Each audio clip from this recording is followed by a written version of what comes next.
The world feels like a tinderbox right now, crackling with tensions and shadowed by uncertainty. From the heart of Europe to the Middle East and beyond, flashpoints are igniting with alarming frequency. The rules of the game are changing before our eyes, driven by technological leaps, geopolitical shifts, and a pervasive sense of unease. The war in Ukraine continues to reverberate globally, with each passing day bringing fresh horrors and unpredictable consequences. Drone attacks on Moscow, once unthinkable, have become a stark reality, underscoring the asymmetrical nature of modern warfare. Meanwhile, the Middle East remains a cauldron of unrest, with long-standing conflicts flaring up and diplomatic efforts struggling to keep pace. Adding to the volatility are energy markets, increasingly vulnerable to geopolitical shocks and the ripple effects of regional conflicts. Attacks on oil tankers in strategic waterways like the Red Sea send jitters through the global economy, highlighting the precariousness of our energy supply chains. Amidst this backdrop of instability, there are glimmers of hope, albeit tentative ones.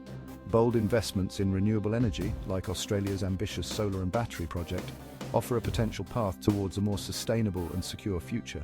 But the road ahead is fraught with challenges, and the stakes have never been higher. The drone attacks on Moscow represent a significant escalation in the ongoing conflict between Russia and Ukraine. While Kiev has not officially claimed responsibility, the audacity and symbolism of these strikes cannot be overstated. They pierce the illusion of normalcy that the Kremlin has tried to maintain within Russia, bringing the war home in a way that artillery strikes across the border could not. These attacks underscore the growing importance of drone technology in modern warfare. Relatively cheap and readily available, drones offer a potent asymmetric capability, enabling smaller powers to inflict damage and sow fear far beyond their traditional military means. The fact that Ukraine, a nation with limited resources compared to Russia, can launch such attacks on the symbolic heart of its adversary speaks volumes about the shifting balance of power in the 21st century. The implications of these attacks extend far beyond the immediate military realm. They are likely to harden Moscow's resolve, fueling a cycle of escalation and retaliation.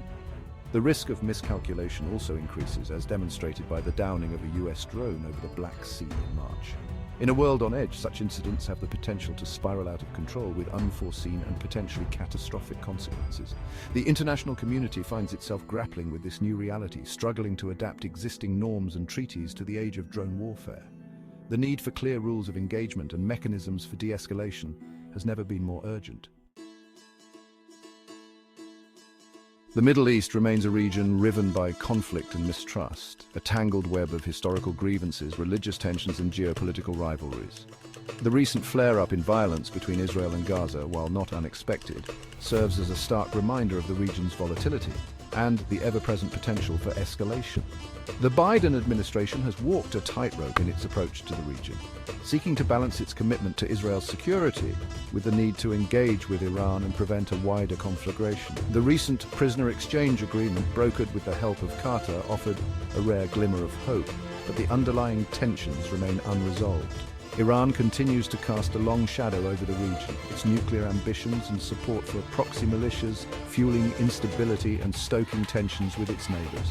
The collapse of the nuclear deal negotiated by the Obama administration has only exacerbated these anxieties. Meanwhile, the domestic political landscape in the United States adds another layer of complexity.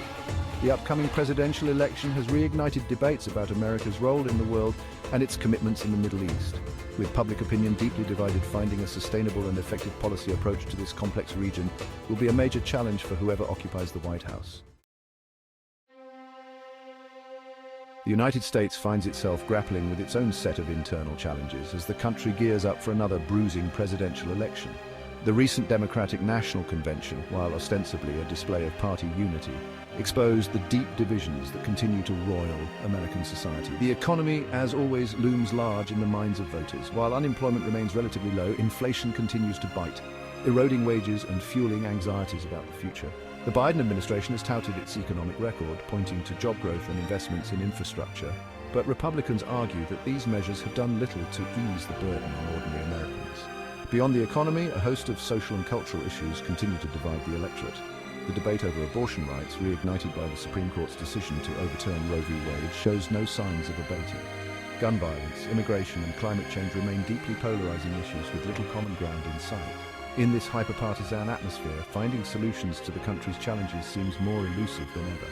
The upcoming election will be a pivotal moment for the United States, determining not only its domestic trajectory but also its role and standing on the global stage.